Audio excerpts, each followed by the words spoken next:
తల్లిదండ్రులుగా మనం పిల్లల కొరకు ఎన్నో విషయాల కొరకు ప్రార్థన చేస్తాం. మరి ప్రత్యేకంగా ప్రతి తల్లి ప్రతి తండ్రి పిల్లల కొరకు ప్రాముఖ్యంగా ఒక 12 అంశాల నిమిత్తం ప్రతి దినం ప్రార్థన చేయటం రాబోయే వారి భవిష్యత్తు జీవితానికి అది ఎంతో దీవెన కారణంగా ఉంటుంది. ఈరోజు మనం చేసే ప్రార్థన రేపు వాడికి శ్రేష్టమైన భవిష్యత్తును ప్రసాదిస్తుంది. ఒక కుటుంబం దేవునికి లేక దేశానికి ఎంత ఉపయోగపడగలదో, ఒక కుటుంబం ప్రపంచాన్ని ఎంత ప్రభావితం చేయగలదో క్రైస్తవ సంఘ చరిత్రలో ఇంగ్లాండ్ దేశం 17-18 శతాబ్దాల్లో చాలా క్రిస్టియానిటీ పరంగా చాలా గడ్డు సమస్యను ఎదుర్కొంటున్న పరిస్థితి. ప్రస్తుతం భారతదేశంలో క్రైస్తవం ఎలాంటి గడ్డు పరిస్థితిని అనుభవిస్తూ ఉందో 17-18 శతాబ్దంలో ఇంగ్లాండ్ దేశంలో క్రైస్తవ్యం బహుగడ్డు పరిస్థితి. ఎంత గడ్డు పరిస్థితి అంటే అసలు దేశం కమ్యూనిజం వైపు, దేవుడు లేడు, దయ్యం లేదు, అసలు ఈ దేవుడు అనేది ఇది ఒక అబద్ధం, ఇదంతా కల్పితం, ఉన్నదంతా సైన్సేనని ఇంగ్లాండ్ దేశం కమ్యూనిస్టు భావాల వైపు ఇక వెళ్ళిపోబోతున్నటువంటి దినాలు. ఆ దినాల్లో ఒక మంచి భక్తి కలిగిన తల్లి ఉంది. ఆ తల్లిని ప్రార్థనాపరురాలైన తల్లి అంటారు. కన్నీళ్లతో ప్రార్థించే ఆ దివ్యమైన ఆత్మ కలిగింది. ఆ తల్లికి 19 మంది పిల్లలు. ఎంతమంది? 19 మంది పిల్లలు. దరిదాపుగా 9 మంది పిల్లలు చనిపోయారు. ఆ కాలంలో వైద్యం సరిగ్గా దొరక్క 10 మంది పిల్లలు. ఆ తల్లి వారంలో ఒక్కొక్క బిడ్డ కోసం ప్రత్యేకంగా ఒక దినం ఉపవాసం ఉండి ప్రార్థన చేస్తుందట.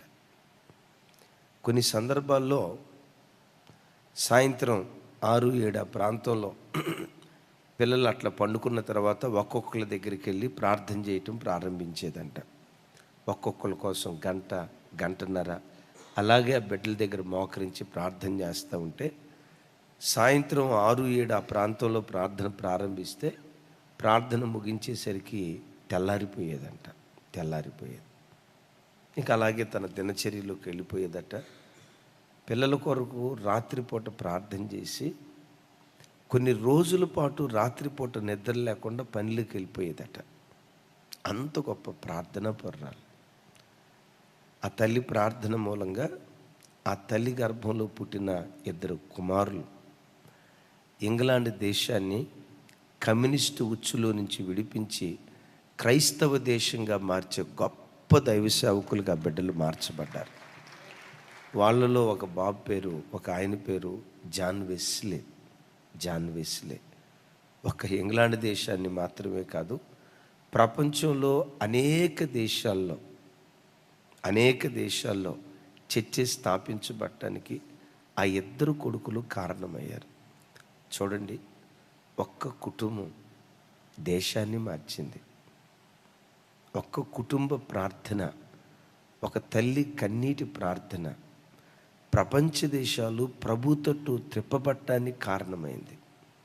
100 కుటుంబాలు కాదు, ఒక్క కుటుంబం. చూడండి, అది స్క్రీన్ మీద చూస్తున్నారు కదా. A bit of history, a praying mother. ఏ తల్లి అంట? ఏ ప్రేయింగ్ మదర్, ప్రార్థించే తల్లి. ఒక్క తల్లి ప్రార్థన ఆ కుటుంబం దేశాలకు దీవెన కారణంగా మారింది.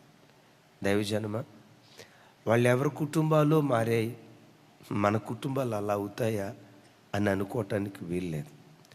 అలా దైవ సన్నిధిలో ప్రార్థన చేయాలి. కానీ ఒక్క కుటుంబాన్ని దేశాలకు దేవుడు దీవెన కారణంగా మారుస్తాడు.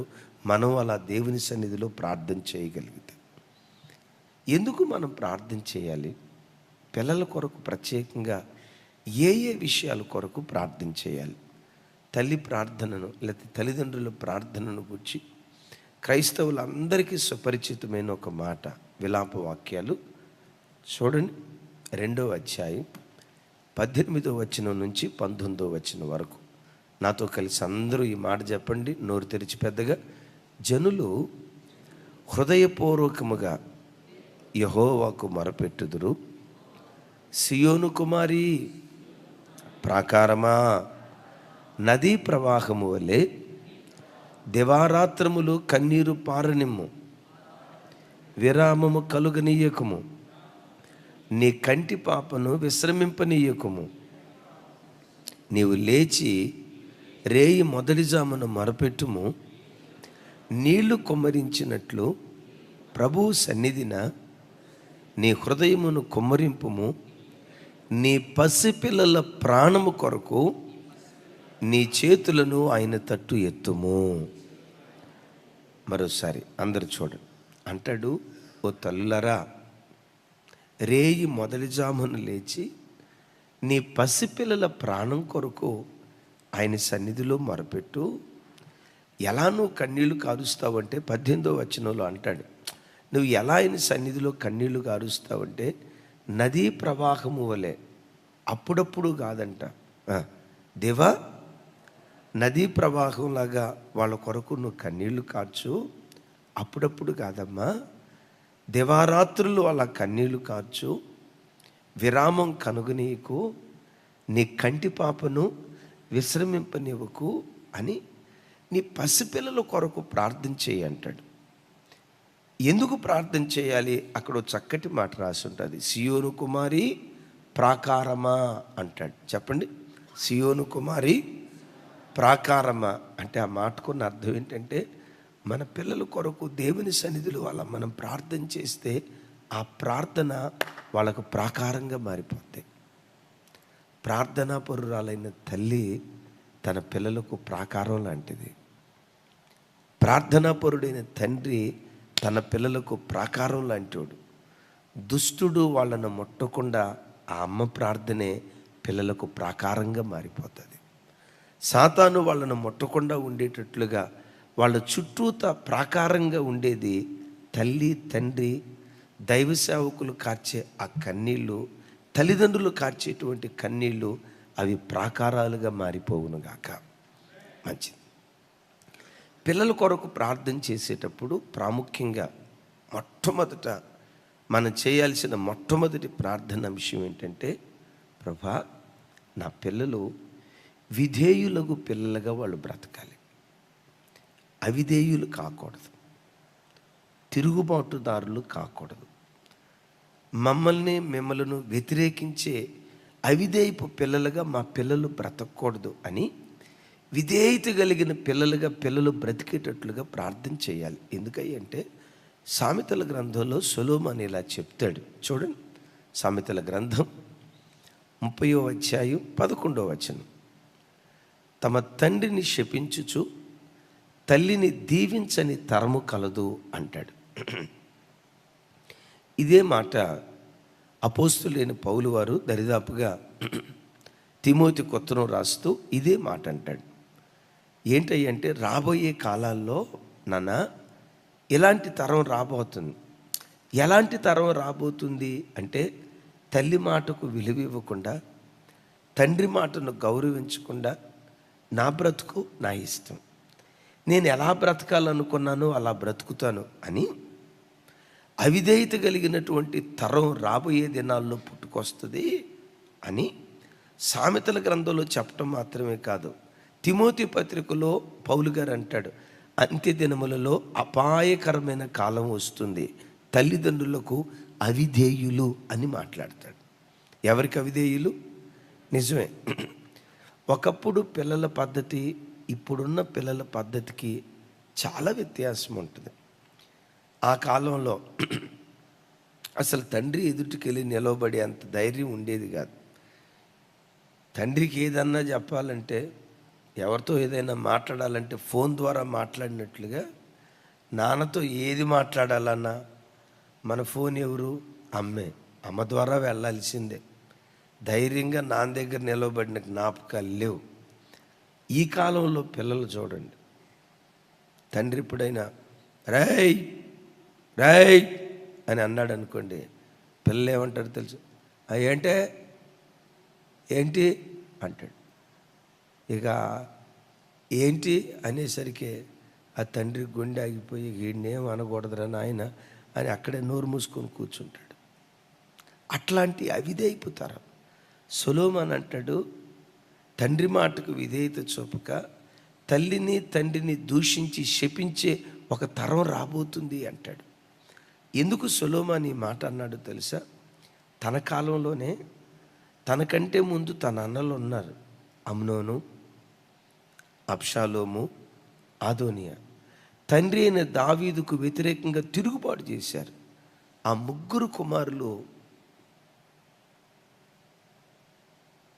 అకాల మరణాన్ని పొందుకున్నారు. తండ్రి మాటకు విధేయత చూపినటువంటి సొలొమోను సింహాసనాధీశునిగా దేవుని చేత ఆశీర్వదించబడ్డాడు. దావీదు పెద్ద కుమారుడు అమ్నోను. జ్యేష్ఠుడికి సింహాసనం దక్కాలి, అమ్నోనుకు సింహాసనం దక్కలేదు. నేనంట కనిష్ఠుడైనటువంటి సొలొమోనుకు సింహాసనం దక్కింది. కారణం ఏంటంటే సొలొమోనులో విధేయత కలిగిన ఆత్మ. ప్రతి తల్లి ప్రతి తండ్రి పిల్లల కొరకు ప్రార్థించేటప్పుడు, దేవా అవిధేయులుగా బ్రతకూడదు, మొండివారిగా బ్రతకూడదు, తిరుగుబాటుదారులుగా బ్రతకూడదు. తల్లిదండ్రులుగా మాకంటే విశేషంగా మీ మాటకు విధేయత చూపే విధేయత కలిగిన పిల్లలను మాకు దయచేయండి అని చిన్నతనం నుంచే విధేయత కొరకు మనం ప్రార్థన చేస్తే ఆ ప్రార్థన వాళ్ళ చుట్టూత ప్రాకారంగా ఉండి అవిధేయుడైన సాతాను వారిలో ప్రవేశించి వారు అవిధేయులు కాకుండా విధేయులకు పిల్లలుగా బ్రతకటానికి దేవుడు కృప చూపించునుగాక. విధేయతలో ఎంత గొప్ప ఆశీర్వాదం ఉందో ఒక్క మాట సామెతల గ్రంథంలో ఉంటుంది చూడండి. 22వ అధ్యాయం 4వ వచనం.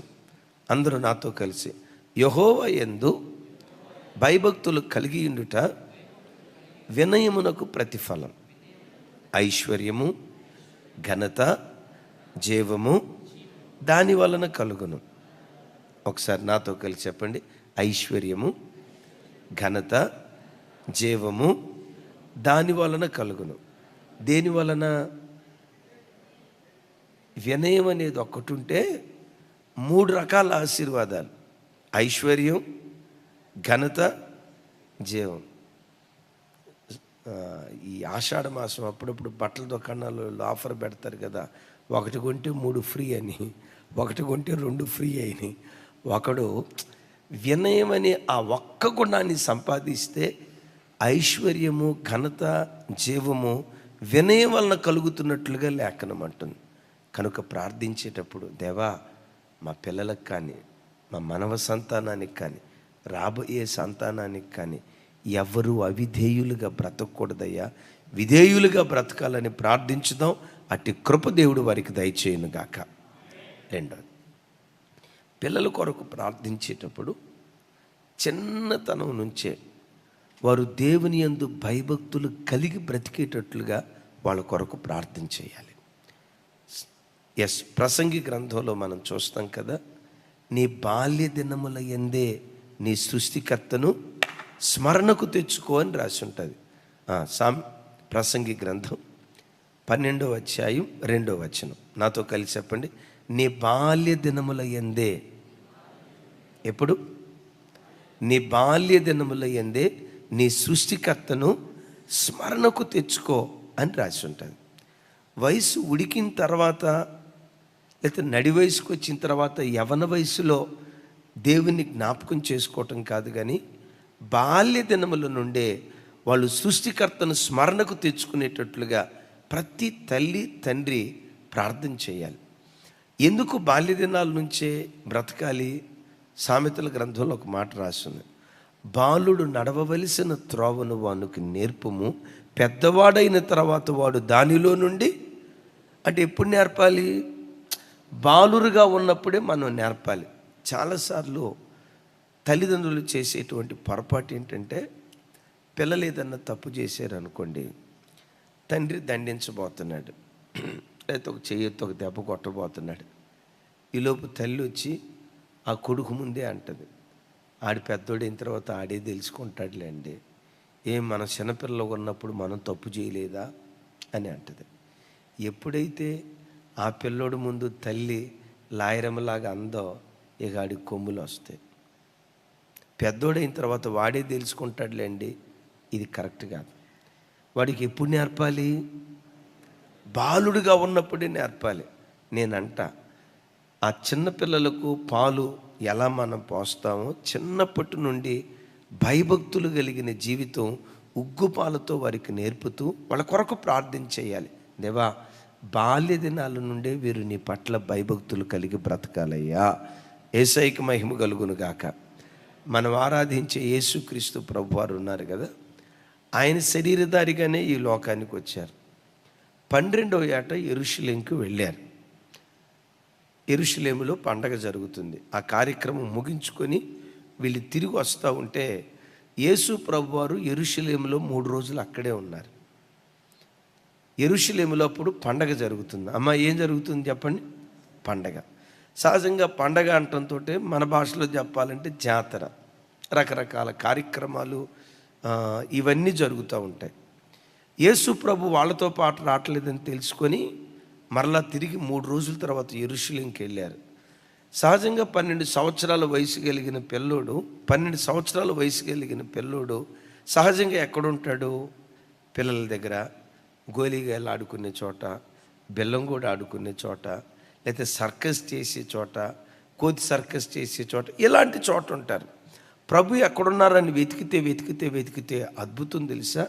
దేవాలయములో ధర్మశాస్త్రోపదేశకుల మధ్యలో కూర్చొని వాక్యాన్ని గూర్చి మాట్లాడుతూ జ్ఞానులతో మాట్లాడుతున్నట్లుగా లేఖనాల్లో చూస్తాం. చూడండి ఆ మాట.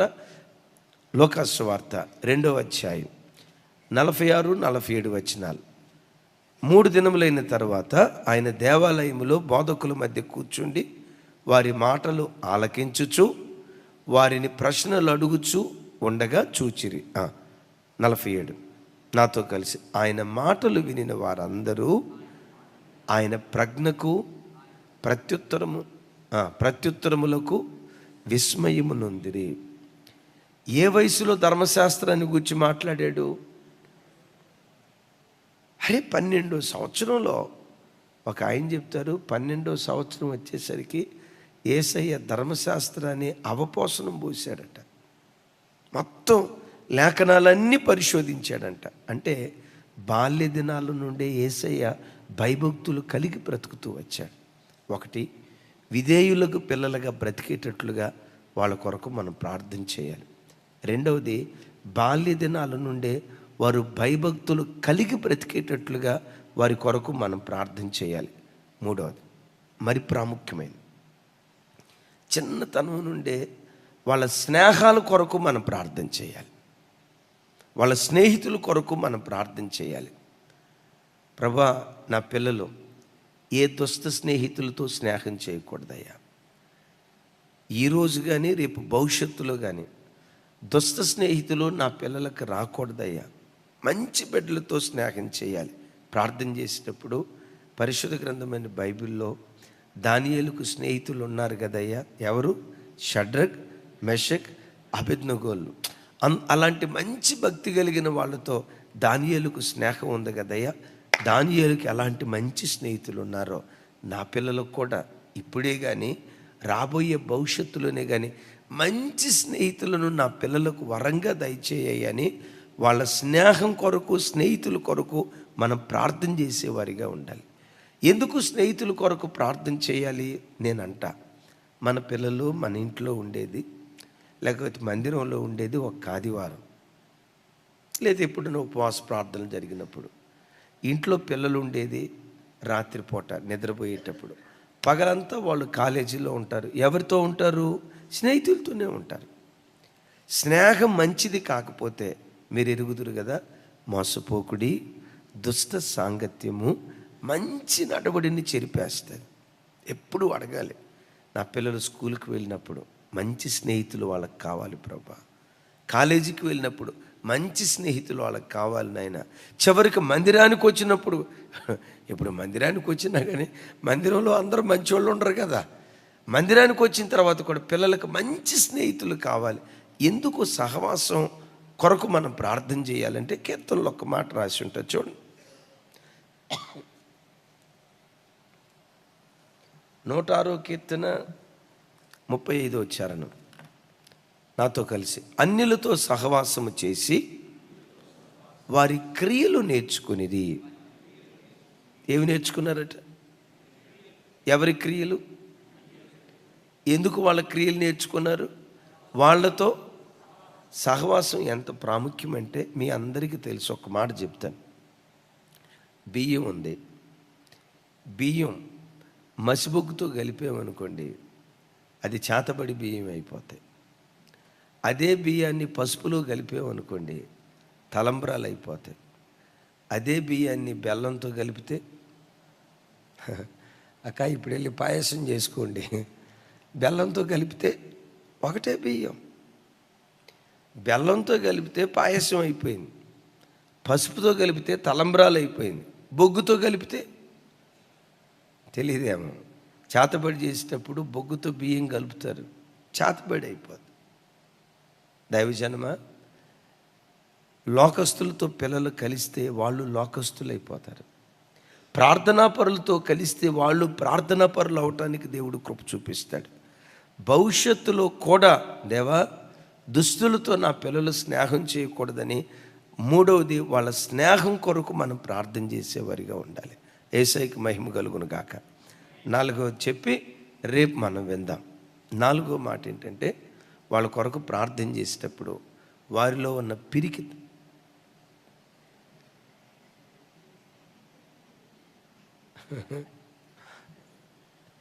ఇంకేం చెప్పుదును,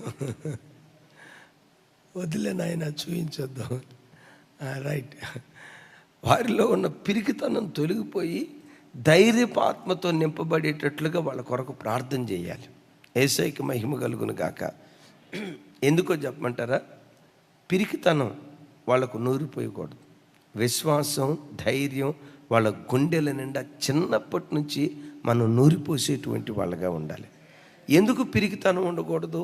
ఎందుకు పిరికితనం ఉండకూడదు అంటే, బైబిల్లో నన్ను నేను ప్రోత్సహించుకునే మాట ఒకటి ఉంటుంది.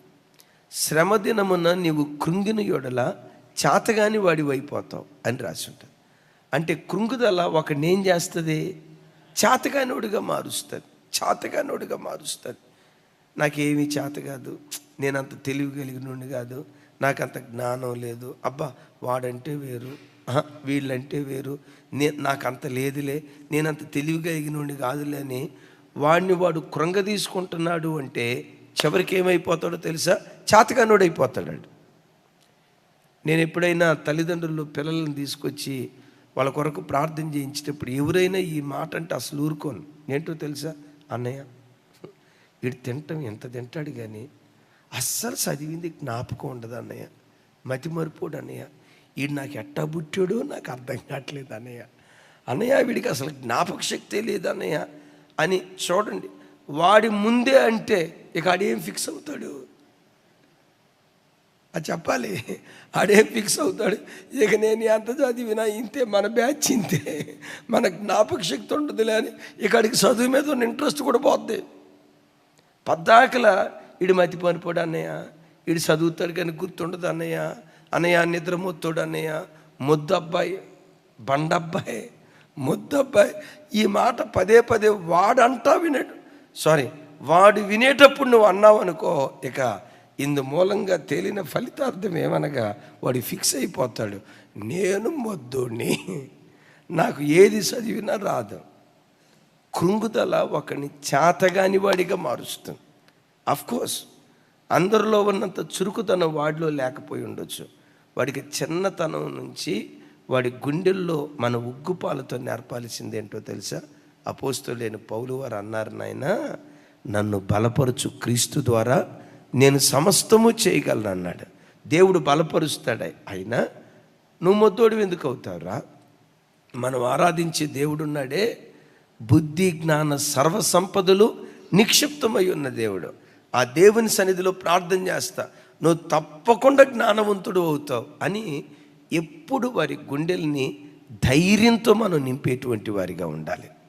Praise the Lord, praise the Lord. ఓ చిన్నపిల్లడు వచ్చి అన్నాడంట, మమ్మీ నేను పెద్ద అయిన తర్వాత కలెక్టర్ అవుతాను మమ్మీ అన్నాడంట. అమ్మ అందంట, నీకు అంత సీన్ లేదులే పోరా అందంట. ఎవరు? నేను అనుకుంటా ఆ తల్లిని ఉరేసి చంపాలా. వాడు అవుతాడా లేదా తర్వాత? అంత పెద్ద మాట అన్నందుకు వెంటనే ఏమన్నాలా, God bless you my son, దేవుడు నిన్ను దీవించుగాక అనకుండా, నీకు అంత లేదులే, ఒక్క అక్షరం రాదుగా నీకు, ఒక తల్లే తీసుకొచ్చింది అన్నయ్య, ఈడు మొద్దోడు అన్నయ్య, ఒక్కటి గుర్తుండదు అన్నయ్య, అస్సలు జ్ఞాపక శక్తే లేదు అన్నయ్య. రే నీ పేరేం పేరు రా అన్న. టకామని చెప్పాడు. నేను వాళ్ళ అమ్మ వైపు చూసా, వీడికి జ్ఞాపక శక్తి లేకపోతే మీ అమ్మ పేరేంట్రా అన్న. టకామని చెప్పాడు. మీ నాన్న పేరేంట్రా అన్నాను. టకామని చెప్పాడు. మీదే ఊరు రా అన్న. ఊరి పేరు చెప్పాడు. మీ ఇంటి పేరు ఏం పేరు రా అన్న, అది చెప్పాడు.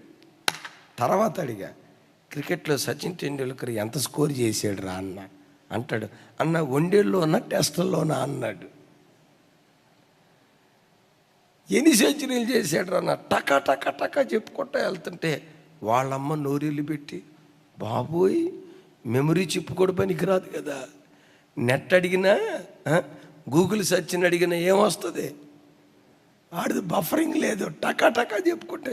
అమ్మ వీడు చెప్పండి మతి మరిపోడా.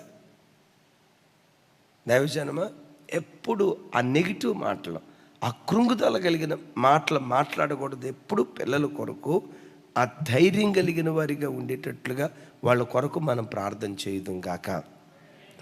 కృంగిన యొడల చేతగాని వాడు అవుతావు. చెప్పండి ఒకసారి, కృంగిన యొడల, కృంగకపోతే ధైర్యం కలిగి ఉంటే వాడు ఏదైనా చేయగలుగుతాడు. యేసయ్యకి మహిమ కలుగును గాక. ఈ 4 విషయాలు మన పిల్లల కొరకు మనం ప్రార్థన చేద్దాం. 1 విధేయత, 2 భయభక్తులు కలిగి, 3 మంచి సహవాసం కలిగి, 4 ధైర్యం, పిరికితనం పోయి ధైర్యంగా బ్రతికేటట్లుగా మనం ప్రార్థన చేద్దాం. అటు కృప దేవుడు మన పిల్లలకు దయచేయును గాక. రేపు తతిమ 8 విషయాలు విందాం.